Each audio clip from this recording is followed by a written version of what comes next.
அனைவருக்கும் வணக்கம். இந்த வீடியோவில் இந்திய குடியுரிமை அப்படிங்கிற இந்த டாபிக் வந்து நம்ம சிலபஸில் இருக்கிற டாப்பிக்கில் குடியுரிமை அப்படிங்கிறத பார்க்கலாம்ப்பா. குடியுரிமை அப்படிங்கிற ஹெட்டிங் கீழே என்னென்ன இருக்குதுன்னு பார்க்கலாம்.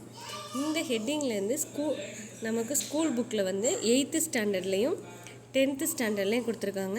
8th ஸ்டாண்டர்டில் குடிமக்களின் குடியுரிமை அப்படிங்கிற பாடத்துலையும் 10th ஸ்டாண்டர்டில் இந்திய அரசியலமைப்பு அப்படிங்கிற பாடத்தில் 1.5 இருக்க இந்த குடியுரிமை அப்படிங்கிறதுல என்னென்ன கொடுத்துருக்குன்னு இந்த வீடியோவில் பார்க்கலாம் வாங்க. வீடியோ எங்கேயும் ஸ்கிப் பண்ணாதீங்க. இது எல்லாத்தையும் படித்து முடிச்சுட்டு நம்மளோட டெலகிராம் சேனலில் இதுக்கான கொஸ்டின்ஸ் போட்டிருக்கோம், அதையும் ப்ராக்டிஸ் பண்ணி பாருங்கள். 8th ஸ்டாண்டர்டில் இருக்க குடிமக்கள் குடியுரிமை அப்படிங்கிற லெசன் பற்றி பார்க்கலாம் வாங்க. இதில் வந்து அறிமுகம் பாருங்கள். ஒரு நாட்டின் அரசாங்கத்தையும் அந்த மக்களின் உரிமை கடமைகளை பற்றி படிக்கிறதா வந்து குடிமையியல். குடிமகன் அப்படிங்கிற சொல் வந்து சிவிஸ் அப்படிங்கிற லத்தீன் சொல்லேருந்து எடுத்திருப்பாங்க. சிவிஸ் அப்படிங்கிறது என்ன மொழி சொல்லுன்னு பார்த்துக்கோங்கப்பா, லத்தீன் மொழி சொல். இதை கேட்கறதுக்காக இது என்ன மொழி, இதை கொடுத்துட்டு இது என்ன மொழி சொல்லுன்னு கேட்கலாம். இது வந்து இதன் பொருள் வந்து ரோமாபுரியில் இருந்து வந்து ஒரு நகர நாடுகளில் குடியிருப்பவர் அப்படின்னு கொடுத்துருக்காங்க. இதோட அந்த மீனிங்கும் பார்த்துக்கோங்க. லத்தீன் சொல்லது ரோமாபுரியில் இருந்த நகர நாடுகளில் குடியிருப்பவர் அப்படின்னு சொல்லியிருக்காங்க. நகர அமைப்பு மரபின்படி, அதாவது ஒரு நாட்டில் வந்து குடிமக்கள் வந்து அனைத்து விதமான குடிமைகள் மற்றும் உரிமைகள் வந்து அனுபவிக்கும் உரிமை உடையவர்கள் தான் வந்து குடிமக்கள். ஒரு நாட்டில் இருக்கிற அந்த நம்மளோட உரிமைகள், நம்மளோட குடிமைகள் உரிமைகள் மற்றும் அரசியல் உரிமைகளை நம்ம அனுபவிக்கிறோம் பார்த்திங்களா, அதுதான் இந்த குடிமையல் அப்படின்னு சொல்கிறாங்க. வாங்க பார்க்கலாம். குடிமகனும் குடியுரிமையும் பாருங்கள்.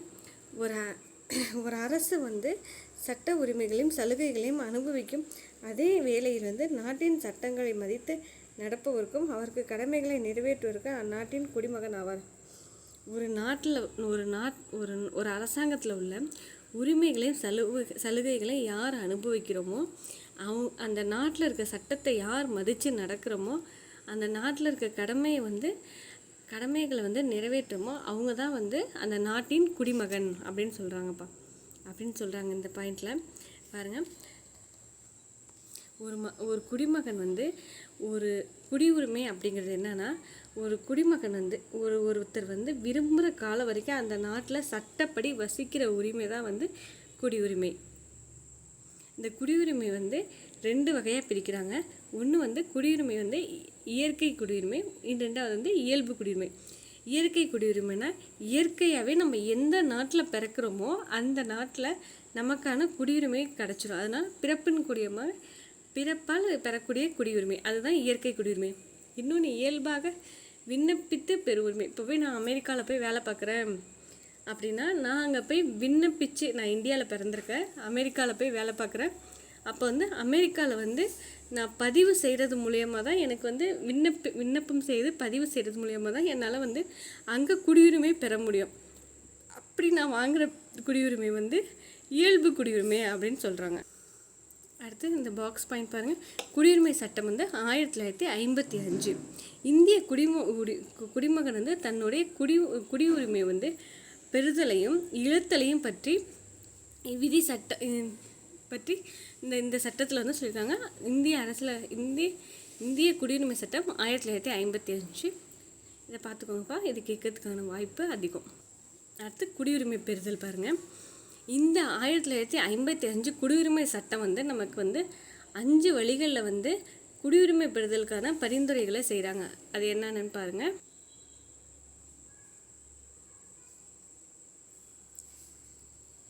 பிறப்பால் குடியுரிமை. நம்ம வந்து எந்த நாட்டில் பிறக்கிறோமோ அந்த நாட்டோட குடியுரிமை வந்து நமக்கு பிறப்பால் இயல்பாகவே இயற்கையாகவே கிடச்சிரும். அது எப்படின்னு பாருங்கள். இந்தியாவில் வந்து 1950 ஜனவரி 26 அல்லது அதற்கு பிறகு அதே சமயத்தில் 1987 ஜூலை 1க்கு முன்னர் பிறந்த ஒரு நபர் பெற்றோர் வந்து எந்த நாட்டினராக இருந்தாலும் பிறப்பால் இந்திய குடிமகன் ஆவாங்க. அதாவது வந்து 1950 ஜனவரி 26 1987 1987 ஜூலை 1க்கு முன்னாடி வரைக்கும் பெற்றோர்கள் இப்போ வெளிநாட்டில் பிறந்திருக்காங்க, ஆனால் குழந்தைங்க வந்து இந்தியாவில் பிறந்திருந்தாங்கன்னா அவங்களுக்கு வந்து இந்திய குடியுரிமை வந்து வழங்கியிருப்பாங்க.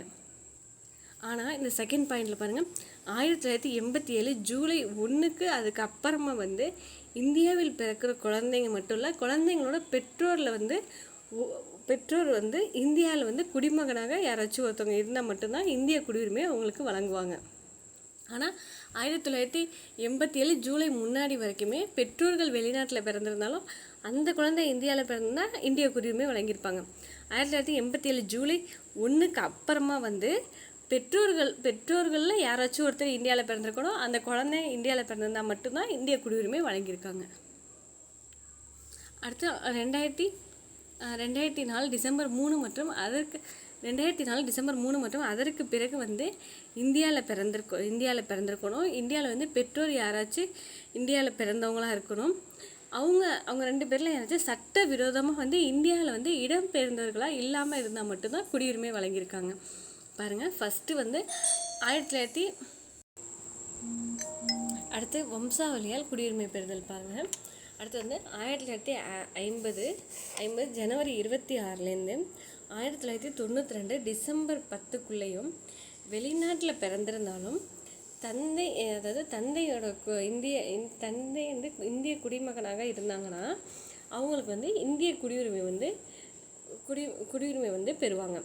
ஆனால் 1992 டிசம்பர் 10 மற்றும் அதற்கு பின்னர் வந்து வெளிநாட்டில் பிறந்தாலும் எவரேனும் சமயத்தில் இந்திய குடிமகனாக இருந்தால் மட்டுமே குடியுரிமை பெற முடியும். 1950 ஜனவரி 26, 1992 டிசம்பர் 10 வரைக்கும் வந்து தந்தை வந்து இந்திய குடிமகனாக இருக்கும் பட்சத்தில் வந்து அவங்களுக்கு வந்து இந்திய குடியுரிமை பெறுவாங்க. ஆனால் 1992 டிசம்பர் 10 மற்றும் அதற்கு பின்னாடி வந்து பெற்றோரில் வந்து யாராச்சும் ஒருத்தவங்க வந்து இந்திய குடியுரிமை அச்சமயத்தில் வந்து இந்திய குடிமகனாக இருக்கும் பட்சத்தில் வந்து இந்திய குடியுரிமை பெறுவாங்க. அடுத்து வந்து டிசம்பர் 2004 முதல் வெளிநாட்டில் பிறந்திருந்தாலும் அவங்க வந்து அந்த இந்திய தூதரகத்தில் வந்து பதிவு செய்யலைன்னா அவங்களுக்கு இந்திய குடியுரிமை வந்து வழங்க முடியாது அப்படின்னு சொல்கிறாங்க.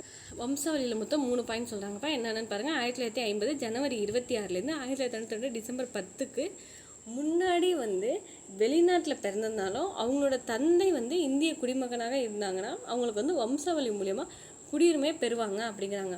1992 டிசம்பர் 10 மற்றும் அதற்கு பின்னாடி வந்து பெற்றோரில் யாராச்சும் ஒருத்தர், அப்பா அம்மா யாராச்சும் ஒருத்தர் இந்திய குடிமகனாக இருந்தாங்கன்னா அவங்களுக்கு இந்திய குடியுரிமை பெறுவாங்கன்னு சொல்கிறாங்க. ஆனால் 2004 டிசம்பர் 3லேருந்து என்ன கொண்டு வந்துட்டாங்களா, வெளிநாட்டில் பிறந்திருந்தாங்கன்னா அவங்க வந்து பிறப்பை வந்து அந்த 1 வருடத்துக்குள்ளே அவங்க பிறந்து 1 வயசுக்குள்ளே வந்து இந்திய தூதரகத்தில் வந்து பதிவு செஞ்சுருக்கணும். அப்படி பதிவு செய்யலைன்னா இந்திய குடிமகனாக வம்சாவளி குடிமகனாக ஆக முடியாது அப்படின்னு சொல்கிறாங்க. அடுத்தது பாருங்கள், பதிவு செய்தல் மூலம் குடியுரிமை பெறுதல். இந்திய வம்சாவளியை சார்ந்த ஒரு நபர் வந்து ஒரு நாட்டில் வசிக்கிறாங்க அல்லது இந்தியாவுக்கு வெளியில் வசித்தாலும் பதிவு பண்ணுறது மூலயமா இந்திய குடிமகனாக ஆக முடியும். இந்திய வம்சாவளியை சேர்ந்தவங்க ஒரு நபர் வந்து எந்த ஒரு நாட்டில் வசித்தாலும் இந்தியாவில் வந்து திரும்ப 7 ஆண்டு வசிச்சுட்டு பதிவு செய்து விண்ணப்பம் மூலம் குடியுரிமை பெற முடியும் அப்படின்னு சொல்கிறாங்க. நெக்ஸ்ட்டு பாருங்கள், இந்திய குடிமகனை வந்து திருமணம் செஞ்சுட்டு அதை பதிவு செஞ்சுட்டு 7 வருஷம் வந்து இந்தியாவில் இருந்தாலும் பதிவு செய்வதன் மூலம் குடியுரிமை பெற முடியும் அப்படின்னு சொல்கிறாங்க. அடுத்து இயல்பு குடியுரிமை பாருங்கள். ஒரு நபர் வந்து விண்ணப்பத்தின் மூலம் மத்திய அரசு வழங்கும் இயல்பு குடியுரிமை சான்றிதழ் வழங்குகின்றன. எந்த ஒரு நாட்டிலையும் இப்போ குடிமகனாக இல்லாத ஒரு இந்தியர் என்ன பண்ணுறாங்க, ஒரு நாட்டில் வந்து வசிக்கிறாங்க, அவங்களுக்கு வந்து குடியுரிமை வழங்குறது வந்து தடுக்கிறாங்கன்னா, இப்போ நான் வந்து இப்போ அமெரிக்காவில் வேலை பார்த்துக்கிட்டு இருக்கேன். ஆனால் நான் இந்தியன், ஆனால் எனக்கு அமெரிக்காவில் வந்து குடியுரிமை கிடைக்கிறது வந்து தடுக்கிறாங்க அப்படின்னா எனக்கு வந்து ஆட்டோமேட்டிக்காகவே இந்திய குடியுரிமை கிடச்சிரும் அப்படின்னு சொல்கிறாங்க. இன்னொன்று பாருங்கள், இந்தியா வெளிநாட்டில் வந்து குடியுரிமை ஒருவர் துறக்கும் பட்சத்தில், இப்போ வந்து நான் அமெரிக்காவில் வந்து குடியுரிமை வாங்கியிருக்கேன், எனக்கு இந்த குடியுரிமை வேணாம், நான் இந்தியா போகிறேன் அப்படின்னா எனக்கு இந்தியாவில் வந்து குடியுரிமை வந்து தந்துடுவாங்க. அதுதான் செகண்ட் பாயிண்டில் சொல்கிறாங்க. தேர்ட் பாயிண்ட் பாருங்கள், இந்தியாவில் வசிக்கிற ஒருத்தவங்க இந்திய அரசு பணியில் இருக்கும் பட்சத்தில் 1 வருட காலம் இந்தியாவில் இருந்தாங்கன்னா அவங்களுக்கு வந்து குடியுரிமை வழங்கப்பெறும் அப்படின்னு சொல்கிறாங்க. அடுத்து பாருங்கள், ஒரு நபர் வந்து வசிக்கிற பட்சத்தில், அது இந்திய அரசு பணியில் இருக்கும் பட்சத்தில் ஆண்டு முழுவதும் இந்தியாவில் தங்கியிருந்தாங்கன்னா, ஒரு ஆண்டு முழுக்க இந்தியாவில் தங்கி வேலை பார்த்தாங்கன்னா அவங்களுக்கு வந்து இந்திய குடியுரிமை வந்து பெறுவாங்க அப்படின்னு சொல்கிறாங்க. நல்ல பண்பு உள்ளவங்க இந்திய அரசியலமைப்பில் நமக்கு 8வது அட்டவணை மொழிகள் பற்றி சொல்கிறாங்க. மொத்தம் 22 மொழிகள் இப்போ இருக்குது. அதில் வந்து போதிய அளவு அறிவை பெற்றிருந்தாங்கன்னா இயல்பாகவே அவங்களுக்கு குடியுரிமை பெறும் தகுதி இருக்குது அப்படின்னு சொல்கிறாங்க. அதுதான் வந்து இயல்பு குடியுரிமையில் சொல்கிறாங்க. அடுத்து பிரதேசங்கள் இணைப்பு. இந்தியாவோட வந்து வேறு ஒரு நாட்டோட பிரதேசத்தை வந்து இணைக்கிறப்ப வந்து ஆட்டோமேட்டிக்காகவே அந்த வேறு பிரதேச மக்களுக்கு நம்ம இந்திய குடியுரிமை வந்து வழங்கிடுவாங்க. இது வந்து எக்ஸாம்பிள் சொல்கிறாங்க பாருங்கள். 1962 வந்து பாண்டிச்சேரி வந்து இந்தியாவோட இணைச்சப்ப இந்திய குடியுரிமைக்கான ஆணை வந்து பாண்டிச்சேரி மக்களுக்கு கொடுத்துருப்பாங்க. அதை தான் சொல்கிறாங்க. இப்போ ஒரே ஒரு தடவை ரிவைஸ் பண்ணிக்கலாம். நமக்கு வந்து குடியுரிமை சட்டம் வந்து 1955. குடியுரிமை மொத்தம் 5 வழியில் பெறலாம்.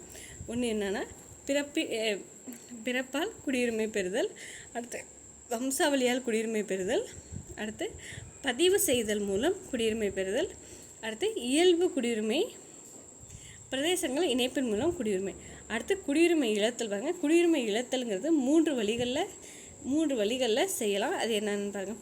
2வது பகுதியில் 5 முதல் 11 வரை வந்து விதிகள் வந்து இந்திய குடியுரிமை பற்றி சொல்லுது. குடியுரிமை துறத்தல். ஃபஸ்ட்டு வந்து தானாகவே முன் வந்து குடியுரிமை பொறுத்தல். நான் இப்போ வந்து வெளிநாட்டில் வந்து ஒரு குடியுரிமை வாங்கிட்டேன், ஸோ அதனால் எனக்கு வந்து இந்திய குடியுரிமை வேணாம் அப்படின்னு நானாகவே வந்து திறக்கிறது.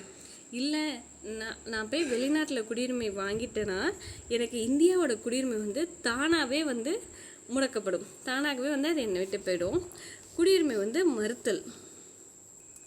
இப்போ வந்து ஒரு மோசடி, ஒரு தவறான செயலில், இல்லை ஒரு அரசியலமைப்பு புறம்பாக வந்து நடந்திருந்தாலும் இந்தியாவில் குடியுரிமை பெறத்துக்கான அந்த உரிமை வந்து ஒரு ஆணையின் மூலம், இந்திய அரசோட ஒரே ஒரு அந்த ஆணையின் மூலம் என்னால் இழக்க முடியும். நாட்டுரிமை மற்றும் குடியுரிமை பாருங்கள். நாட்டுரிமை அப்படிங்கிறது வந்து பூர்வீகம், பிறப்பு, இனம் அவற்றின் அடிப்படையில் வந்து ஒரு நாட்டில் வந்து இயல்பாகவே கிடைக்கிறது நாட்டுரிமை. இப்போ வந்து என்னோடய பூர்வீகம் வந்து இந்திய நாடு தான், நான் பிறந்தது இங்கே தான், அப்போ எனக்கு நாட்டுரிமைங்கிறது இந்தியாவில் தான் இருக்குது. நாட்டுரிமைங்கிறது அது வந்து மாற்ற முடியாது. ஆனால் வந்து என்னோடய குடியுரிமை மாற்றலாம். இப்போ நான் தங்கியிருக்கேன்னா, இங்கே இந்தியாவில் தங்கியிருக்கேன், இப்போ இந்திய குடியுரிமை வச்சுருக்கேன். இப்போ நான் வேலைக்காக அமெரிக்கா போகிறேன், அமெரிக்கா போய் அங்கே பதிவு செய்கிறது மூலமாக நான் என்னோடய குடியுரிமையை மாற்றிக்கலாம். ஆனால் நான் பிறந்தது இந்தியா தான், இந்தியா தான் என்னோட நாட்டோட உரிமை, அதுதான் நாட்டுரிமை. அடுத்து ஒற்றை குடியுரிமை. இந்திய அரசியலமைப்பு வந்து நமக்கு ஒற்றை குடியுரிமை தான் தராங்க. நம்ம இந்தியன் அப்படிங்கிறது மட்டும்தான். ஆனால் அமெரிக்காவிலையும் சுவிட்சர்லாந்துலேயும் 2 குடியுரிமை வழங்குறாங்க. அது என்னென்னா தேசிய குடியுரிமை ஒன்று, மாநில குடியுரிமை ஒன்று. இப்போ வந்து நம்ம தமிழ்நாட்டில் இருக்கோமா, இந்தியாவோட குடியுரிமை வந்து தேசிய குடியுரிமை, மாநிலம் தமிழ்நாட்டுக்குன்னு ஒரு குடியுரிமை. அந்த மாதிரி தான் அமெரிக்காலையும் சுவிட்சர்லாந்துலேயும் பின்பற்றாங்க. ஆனால் நம்ம இந்தியாவில் ஒரே குடியுரிமை தான், இந்தியன் அப்படிங்கிற குடியுரிமை மட்டும்தான் நமக்கு ஒற்றை குடியுரிமை இந்தியாவில்.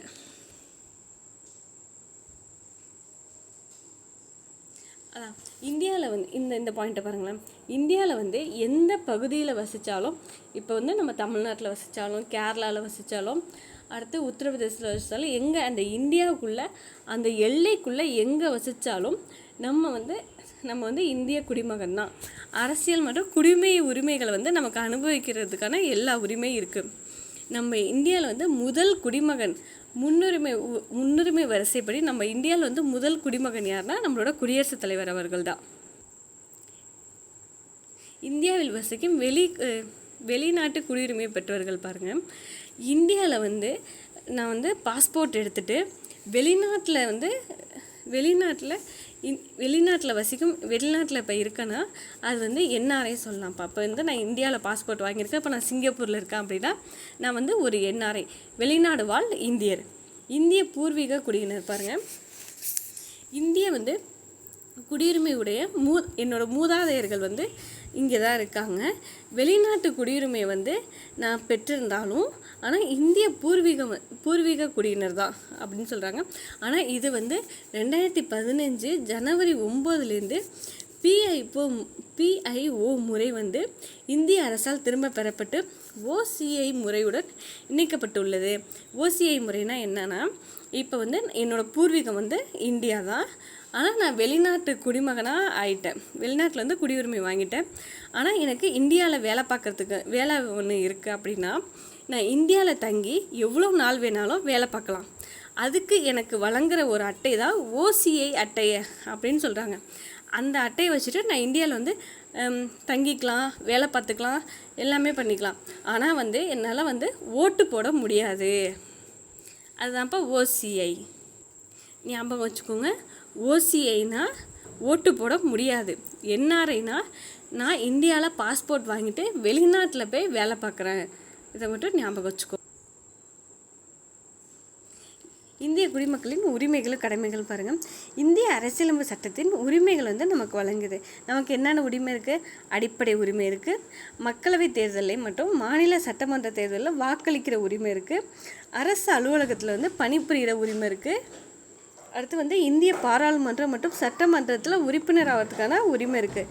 இதை வந்து இந்திய அரசியலமைப்பில் வந்து 42வது அரசியலமைப்பு சட்ட திருத்தத்தின்படி இந்திய குடிமக்களுக்கான அடிப்படை கடமைகள் வந்து வரையறுக்கப்பட்டிருக்காங்க. இதுக்கு உதாரணங்கள் பாருங்கள். நேர்மையாக வரி செலுத்துறவங்க, மற்றொரு கருத்தை வந்து நம்பிக்கையும் உரிமைகளுக்கும் வந்து மதிப்பளிக்கிறவங்க, நாட்டின் பாதுகாப்புக்காக செயலாற்றுவங்க, சட்டத்தை மதித்து மற்றும் கீழ்ப்படிதல். அடுத்து கீழே ஒரு பாக்ஸ் பாயிண்ட் கொடுத்துருக்காங்க, அதை பாருங்கள். ஒரு நாட்டு குடிமக்கள் அல்லாதவங்களை வந்து 2ஆக வகைப்படுத்துகிறாங்க. ஒன்று வந்து அந்நியர், இன்னொன்று வந்து குடியேறினவங்க. அந்நியர்னால் இந்த ஒரு நாட்டுக்கு வந்து சுற்றுலா வரவங்க தான் அந்நியர். நாட்டில் வசிக்காத குடிமகன் அனைவரும் அந்நியர். சும்மா நம்ம இப்போ ஒரு ஊருக்கு சுற்றுலா வராங்க அப்படின்னு சொன்னால் அவங்களாம் அந்நியர். குடியேறியவர்கள்னா வேறு நாட்டிலேருந்து ஏதோ ஒரு பணிக்காக இங்கே வரவங்க வந்து குடியேறியவர்கள். அந்நியர் வந்து குடியேறியவர் எனப்படும். ஒரு நாட்டோட குடியுரிமை இல்லாமல் வேறு நாட்டிலேருந்து வந்துட்டு இங்கே வந்து நிரந்தரமாக வசிக்கிறவங்க, பணிபுரிகிறவங்க, அவங்க தான் வந்து உரிமை பெற்ற அந்நியராக வந்து இங்கே குடியேறினவங்க குடியேறியவர் அப்படின்னு சொல்கிறாங்க. நற்குடிமகனுக்கான பண்புகள் என்னென்னு பாருங்கள். அதாவது அரசியலமைப்பு வந்து மதித்து நடக்கணும், சட்டத்தின் கீழ் நடக்கணும், சமுதாயம் தன் பங்களிப்பை ஆற்றணும் மற்றும் குடிமை பணியில் செயலாற்றணும், நற்பண்பையும் நீதியை நிலைநாட்டணும், வேற்றுமைகளை மறந்து நடந்து கொள்ளுதல். அடுத்து வெளிநாடு வாழ் இந்திய தினம், பிரவாசி பாரதிய தினம் வந்து நம்ம எப்போ கொண்டாடுறோம்னா ஜனவரி 9 கொண்டாடுறோம். இது எப்போலேருந்து கொண்டாட ஆரம்பித்தோன்னு இங்கே போட்டுப்பாங்க பாருங்கப்பா. இது வந்து மகாத்மா காந்தி அவங்க வந்து இந்தியாவுக்கு வருகை புரிந்த நாளான ஜனவரி 9 கொண்டாடுறோம். இது எத்தனை வருஷத்துக்கு ஒரு தடவை கொண்டாடுறோம்னா 2 ஆண்டுகளுக்கு ஒரு முறை கொண்டாடுறோம். இதை செலிப்ரேட் பண்ணுறவங்க யாருன்னு கேட்டிங்கன்னா வெளியுறவுத்துறை அமைச்சகம் தான் இதை வந்து கொண்டாடுறாங்க. 2 வருஷத்துக்கு ஒரு தடவை கொண்டாடுறாங்க. காந்தி தென்னாப்பிரிக்காவிலேருந்து இந்தியாவுக்கு வந்து ஜனவரி 9ஆம் நாளை வந்து கொண்டாடுறாங்க. அடுத்து முடிவுரைக்கு வந்துடுங்க. அதுதான் உலகளாவிய குடியுரிமைனா ஒரு குறிப்பிட்ட நாட்டின் குடிமகன் என்பதை விட உலகளாவிய சமுதாயத்தின் ஒவ்வொருவரும் அங்கமாக உள்ளது உலகளாவிய குடியுரிமையாகும். உலக மக்கள் அனைவரும் உரிமைகளையும் குடிமைகளையும் பொறுப்புகளும் இயற்கையாகவே உள்ளது. புதிய சமுதாயத்தை உருவாக்குதல் இன்றைய இளைஞர் ஈடுபாடுகளையும் பங்களிப்பையும் பெறுவதே உலகளாவிய குடியுரிமை.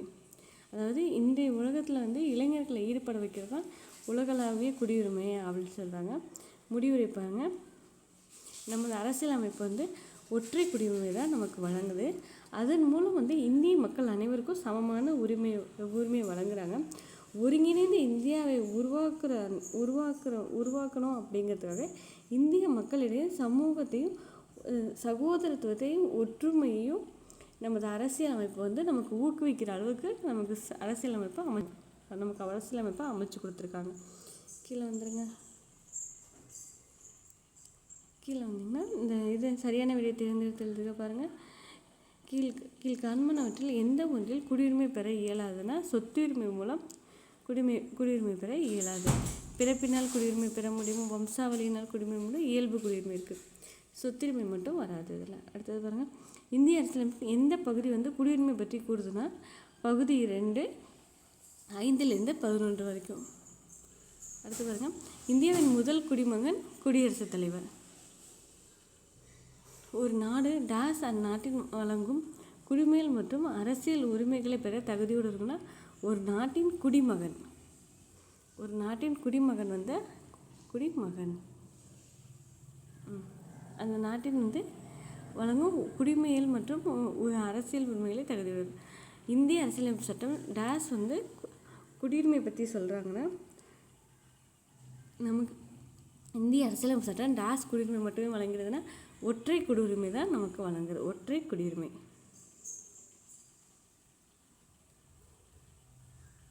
அடுத்து பாருங்க, இந்தியாவுக்கு கடவுள் சீட்டை பெற்று வெளிநாட்டில் வாழும் இந்திய குடிமகன் NRI. அடுத்து பாருங்க, மக்கள் அனைவரும் உரிமைகள் மற்றும் டேஸையும் இயற்கையாகவே பெற்றிருக்கின்றன அப்படின்னா குடிமை பொறுப்பு. டேஸ் என்பது இளைஞர்களை நவீன சமுதாயத்தை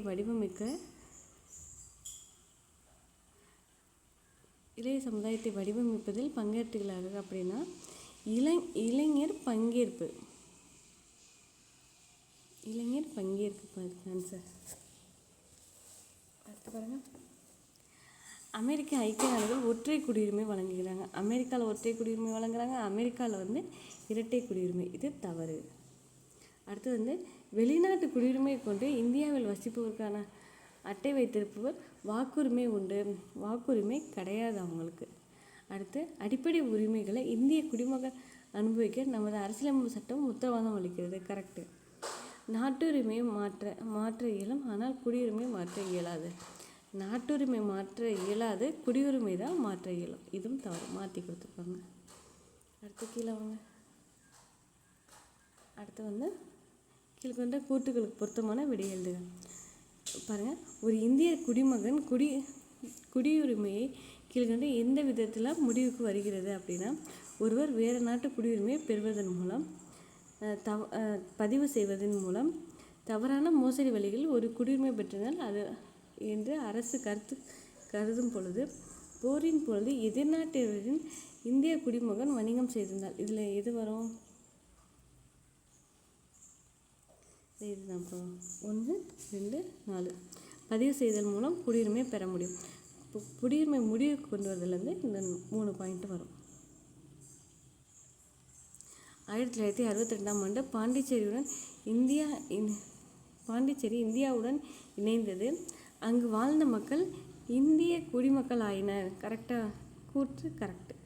காரணம் பாருங்கள், 1955 இந்திய குடியுரிமை சட்டத்தின்படி பிரதேசங்களை இணைத்தல் என்பதன் அடிப்படையில் அவர் இந்திய குடிமகன் ஆகிறார். இது கரெக்டு. கூற்றுக்கு சரியான காரணம். அவ்வளோதான்ப்பா. இந்த 8th புக்கில் இருக்க குடியுரிமை மற்றும் குடிமக்களுக்கான குடியுரிமை முடிஞ்சிருச்சு. அடுத்து 10th ஸ்டாண்டர்டில் குடியுரிமை அப்படின்னு 1.5ல் கொடுத்துருப்பாங்க. இது பாருங்கள், இதே தான் அந்த சிட்டிசன் என்ற சொல் சிவிஸ் என்ற லத்தீன் சொல்லிலிருந்து பெறப்பட்டது. இதன் பொருள் நகரத்தில் வசிப்பவர் என்பதாகும். இந்திய அரசியலமைப்பு முழுவதும் ஒரே மாதிரியான ஒற்றை குடியுரிமை வழங்குகிறது அப்படின்னு சொல்லியிருக்காங்க. இந்திய அரசியலமைப்பில் பகுதி 2 சட்டப்பிரிவு 5லேருந்து 11 வரைக்கும் இந்த குடியுரிமை பற்றி விளக்குது அப்படின்னு சொல்லியிருக்காங்க. அது கீழே பாருங்கள், குடியுரிமை சட்டம் 1955. இந்திய அரசியலமைப்பு சட்டம் நடைமுறைக்கு வந்த பின்பு 1955 தான் இந்த குடியுரிமை சட்டம் ஏற்றிருப்பாங்க. குடியுரிமை பெறுதல் இழத்தல் பற்றி இந்த சட்டம் விளக்குது அப்படின்னு சொல்லுவாங்க. இந்த இந்த இந்த அரசியலமைப்பில் குடியுரிமை சட்டம் 9 முறை திருத்தப்பட்டுள்ளது அப்படின்னு சொல்கிறாங்க. குடியுரிமை பெறுதல் பாருங்கள், குடியுரிமை பெறுதல் மொத்தம் 5 வழியில் பெறுதுன்னு பார்த்தோம். மொத்தம் பிறப்பின் மூலம் வம்சாவளி மூலம், பதிவு செய்தல் மூலம், இயல்பு உரிமை, பிரதேசங்கள், நாடுகள் இணைப்பு அப்படின்னு அஞ்சு வழியில் பெறுறோம். அது என்னென்ன 10th ஸ்டாண்டர்ட் புக்கில் கொடுத்துருக்காங்கன்னு பாருங்கள். அதே தான் 1950 ஜனவரி 26 அன்றோ அதற்கு முன்னரோ பிறந்த அனைவரும் இந்திய குடிமகனாக கருதப்படுகின்றன. அடுத்து வம்சாவளி பாருங்கள். 1950ஆம் ஆண்டு ஜனவரி 26 அன்றோ அதற்கு பின்னரோ வெளிநாட்டு பிறந்ததில் ஒருவரின் தந்தை இந்திய குடிமகனாக இருக்கும் பட்சத்தில் அவருக்கு வம்சாவளி மூலம் இந்திய குடியுரிமை வழங்க முடியும். இது வந்து டீட்டெயிலாக நமக்கு 8th புக்கிலே பார்த்துட்டோமா. இந்த 10th புக்கில் என்னென்ன கொடுத்துருக்காங்கன்னு மட்டும் ஒரு தடவை பார்த்துக்கோங்க. பதிவின் மூலம் ஒருவர் இந்திய குடியுரிமை கோரி பொருத்தமான அங்கீகாரத்துடன் பதிவு செய்வதன் மூலம் இந்திய குடியுரிமை பெறலாம். அடுத்து இயல்புரிமை மூலம் பெறுதல் பாருங்கள். வெளிநாட்டவர் இந்திய அரசின் இயல்புரிமை கோரி விண்ணப்பத்தின் மூலம் இந்தியாவின் குடியுரிமையை பெறலாம். பிரதேசங்கள் நாடுகள் இணைப்பதன் மூலம் ஒரு வெளியில் இருக்கிற நாட்டை வந்து இந்தியாவோட இணைக்கிறது மூலியமாக நமக்கு வந்து இந்திய குடியுரிமையை அவங்க பெற முடியும். குடியுரிமை இழத்தல் மொத்தம் 3 வழியில் இழப்பாங்க. என்னென்ன வழியில் வந்து பாருங்கள். குடியுரிமை சட்டம் வந்து 1955 படி ஒருவர் தனது குடியுரிமையை சட்டத்தின் மூலம் பெறப்படாததோ அல்லது அரசியலமைப்பின் கீழ் முன்னுரிமையால் பெறப்படாததோ இருக்கும் பட்சத்தில் பெற்ற குடியுரிமையை துரத்தல், முடிவு செய்தல், இழத்தல் என்ற 3 வழிகளில் வந்து நம்மளோட குடியுரிமை வந்து இழக்க முடியும். பாருங்கள். ஒரு குடிமகன் வந்து தானாகவே முன் வந்து குடியுரிமை துரத்தல், வேறு நாட்டோட குடியுரிமை வாங்கும் பொழுது இந்தியாவோட குடியுரிமை வந்து முடிவுக்கு வருதல், இயல்புரிமை மூலம் குடியுரிமை பெற்ற குடிமகன் வந்து மோசடி, குடியுரிமை பெற்ற தவறான பிரதிநிதித்துவம், உண்மையை மறைத்தல், எதிரி நாட்டுடன் வணிகம் செய்தது, 2 ஆண்டு காலத்துக்கு சிறை தண்டனை பெற்றது என்பது நடுவண் அரசு கண்டறிஞ்சிட்டாங்கன்னா அவங்களோட குற்றம் புரிந்தவர் எனும் இந்திய அரசியலமைப்பில் உள்ள குடியுரிமை தொடர்பான சரத்துக்கள் பார்க்கலாம். சரத்துக்கள் அந்த ஆர்டிக்கல் பார்க்கலாம் வாங்கப்பா. இது வந்து ஆர்டிக்கல் 5 பிரிவு 5 என்ன சொல்கிறாங்கன்னு பாருங்கள். இந்திய அரசியலமைப்பு தொடக்கத்தில் வந்து வசிப்பிடம் மற்றும் பிறப்பிடம் அடிப்படையில் வந்து குடியுரிமை வழங்குதல். இது வந்து 1950 ஜனவரி 26 வந்து வசிப்பிடம் எங்கே இருக்கோ, இந்திய அரசியலமைப்பு தொடக்கம் எப்போது ஜனவரி 26 அப்போ வந்து வசிப்பிடம் பிறப்பிடம் அதோட அடிப்படையில் வந்து குடியுரிமை வழங்குது. அதெல்லாம் வந்து பிரிவு 5. பிரிவு 6 பாருங்கள். பாகிஸ்தானிலிருந்து இந்தியாவிற்கு குடிபெயர்ந்த குடிமக்களின் குடியுரிமை. பாகிஸ்தான்லேருந்து இந்தியா வந்திருப்பாங்களா அவங்களுக்கான குடியுரிமை வழங்குறத பற்றி சொல்கிறாங்க. 7 என்னன்னு பார்த்தீங்கன்னா, இந்தியாவிலேருந்து பாகிஸ்தானுக்கு போயிருப்பாங்கள்ல சிலர், அவங்களோட குடியுரிமை பற்றி சொல்கிறாங்க. அடுத்து வந்து இந்தியாவிற்கு வெளியே வசிக்கும் வந்து இந்திய வம்சாவளியினர் வந்து வம்சாவளியினரின் குடியுரிமை. இப்போ இந்தியாவுக்கு வெளியில் வசிக்கிறாங்க அப்படின்னா அவங்களோட குடியுரிமையை பற்றி சொல்கிறது தான் இது. பிரிவு 8. பிரிவு 9 பாருங்க. வெளிநாட்டு குடியுரிமை வந்து முன் வந்து பெறது மூலயமா இந்திய குடியுரிமை இழப்பதை பற்றி குறிப்பிடுறது தான் வந்து பிரிவு 9. பிரிவு 9 தான் குடியுரிமை இழத்தலை பற்றி பேசுகிறாங்க. வெளிநாட்டு குடியுரிமை பெறும்போது இந்திய குடியுரிமை தானாக இழந்துருவாங்க அப்படின்னு சொல்கிறாங்க. பிரிவு 10 பாருங்கள். குடியுரிமை உரிமைகள் வந்து தொடர்ச்சியாக ஆர்டிக்கல் 5லேருந்து 9 வரை வந்து குடியுரிமை பெற்றவர், அதாவது இந்த 5லேருந்து 9 வரைக்கும் இருக்க அந்த தகுதிகள்லாம் வச்சு குடியுரிமை பெற்றவர் வந்து இந்த குடியுரிமை வந்து தொடர்ச்சியாக வச்சுக்கலாம் அப்படிங்கிறத பற்றி சொல்லுது. இந்த பிரிவு 11 பாருங்கள். இந்த குடியுரிமைக்கு ஒழுங்குபடுத்துறது, அதை பற்றி சட்டம் ஏற்றதுக்கு வந்து பாராளுமன்றத்துக்கு மட்டும்தான் உரிமை இருக்குது அப்படின்னு சொல்கிறாங்கப்பா. நம்ம சிலபஸில் இருக்க குடியுரிமை அப்படிங்கிற டாபிக் பற்றி ஸ்கூல் புக்கில் இருக்குது, இந்த அவுட்சோர்ஸ் புக்கில் இருக்கிற ஆர்டிக்கல் எல்லாமே பார்த்துட்டோம். இதில் பற்றி கொஸ்டின்ஸ் வந்து நம்மளோட டெலகிராம் சேனலில் வந்து கொஸ்டின்ஸ் வந்து போடுறோம். நீங்கள் ப்ராக்டிஸ் பண்ணி பாருங்கள், தொடர்ந்து படிங்க. தேங்க்யூ.